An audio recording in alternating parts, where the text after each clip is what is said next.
This theater is built on Copacabana, which is the most famous beach in the world.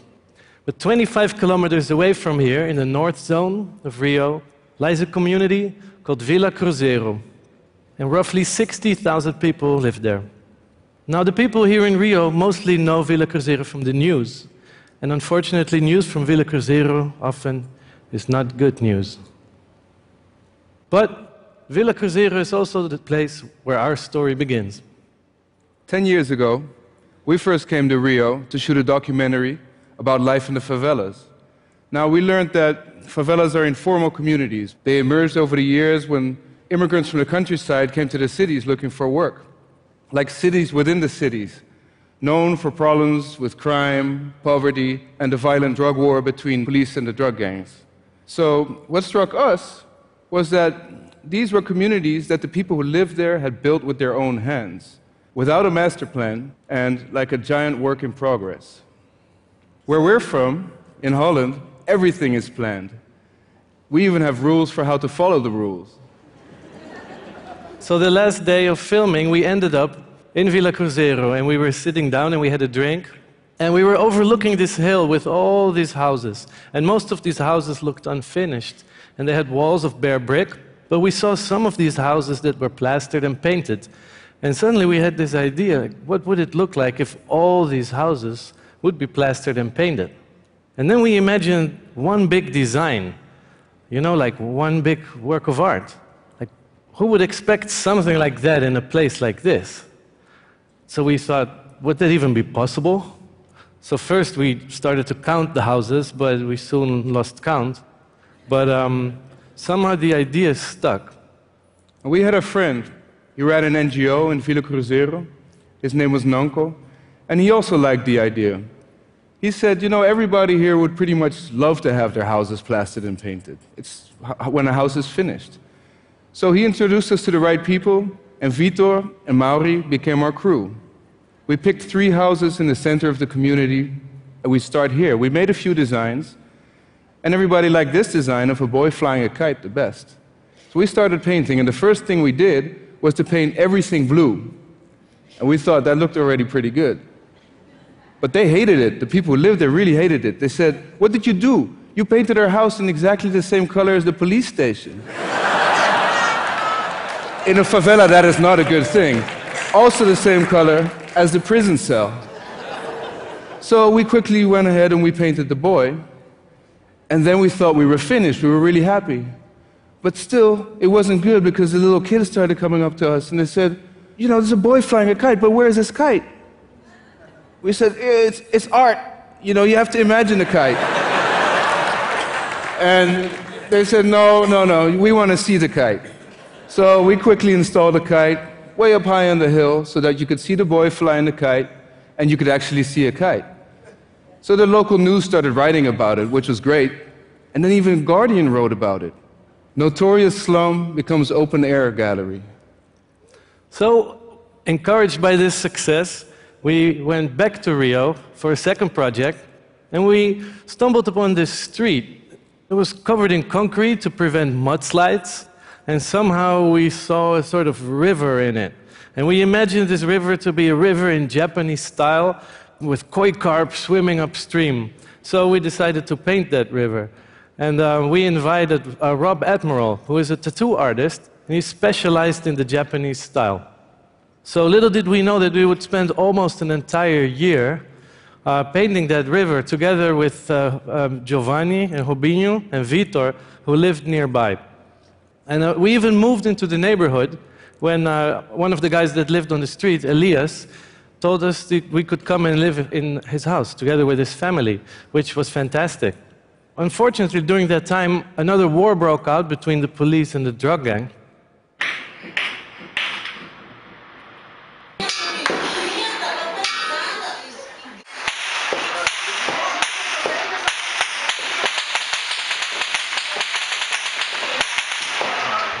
We learned that during those times, people in communities really stick together during these times of hardship. But we also learned a very important element, the importance of barbecues. Because when you throw a barbecue, it kind of turns you from a guest into a host. So we decided to throw one almost every other week, and we got to know everybody in the neighborhood. We still had this idea of the hill, though. Yeah, we were talking about the scale of this, because this painting was incredibly big, and it was insanely detailed, and this process almost drove us completely insane ourselves. But we figured that maybe during this process, all the time that we had spent in the neighborhood was maybe actually even more important than the painting itself. So after all that time, this hill, this idea was still there. And we started to make sketches, models, and we figured something out. We figured that our ideas, our designs had to be a little bit more simple than that last project, so that we could, paint with more people and cover more houses at the same time. And we had an opportunity to try that out in a community in the center part of Rio, which is called Santa Marta. And we made a design for this place, which looked like this.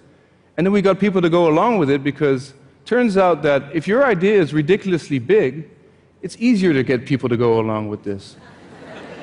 And the people of Santa Marta got together, and in a little over a month, they turned that square into this.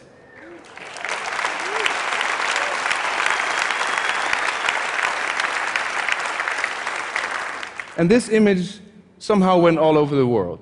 So then we received an unexpected phone call from the Philadelphia Mural Arts Program.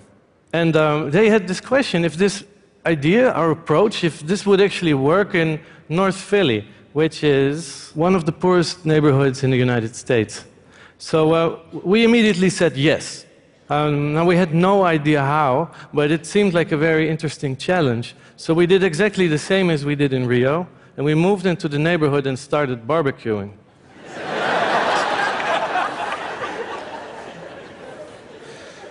So the project took almost 2 years to complete, and we made individual designs for every single house on the avenue that we painted.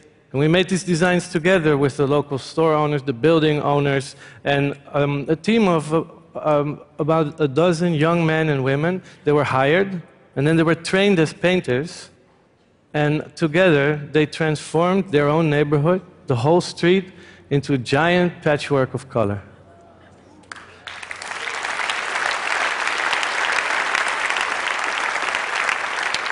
And at the end, the city of Philadelphia thanked every single one of them and gave them like a merit for their accomplishment. So now we had painted a whole street. How about we do this whole hill now?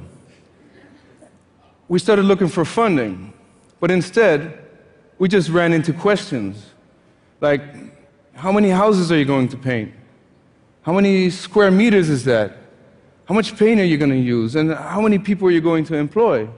And we did try for years to write plans, for the funding and answer all those questions. But then we thought, in order to answer all those questions, you have to know exactly what you're going to do before you actually get there and start. And maybe it's a mistake to think like that. It would lose some of the magic that we had learned about that if you go somewhere and you spend time there, you can let the project grow organically and have a life of its own. So what we did is we decided to take this plan and strip it away from all the numbers, and all the ideas and presumptions, and just go back to the base idea, which was to transform this hill into a giant work of art.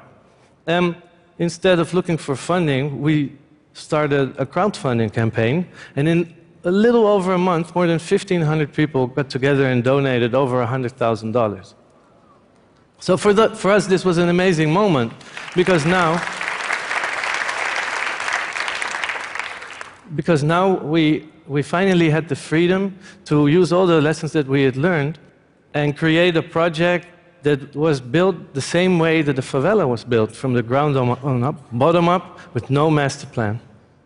So we went back and we employed Angelo, and he's a local artist from Villa Cruzeiro, very talented guy, and he knows almost everybody there.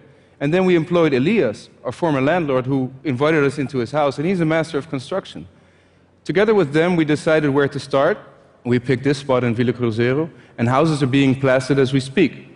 And the good thing about them is that they are deciding which houses goes next. They're even printing T-shirts, they're putting up banners, explaining everything to everybody, and talking to the press. This article about Angelo that appeared. So while this is happening, we're bringing this idea all over the world. So like the project we did in Philadelphia, we're also invited to do workshops, for instance, in Curaçao. And right now we're planning a huge project in Haiti. So the favela was not only the place where this idea started, it was also the place that made it possible to work without a master plan, because these communities are informal. This was the inspiration. And in a communal effort, together with the people, you can almost work like in an orchestra, where you have 100 instruments playing together to create a symphony. So we want to thank everybody who wanted to become part of this dream and supported us along the way. And we are looking at continuing. Yeah, and so one day, pretty soon, when the colors start going up on these walls, we hope more people will join us and join this big dream. And so that maybe one day, the whole of Vila Cruzeiro will be painted. Thank you.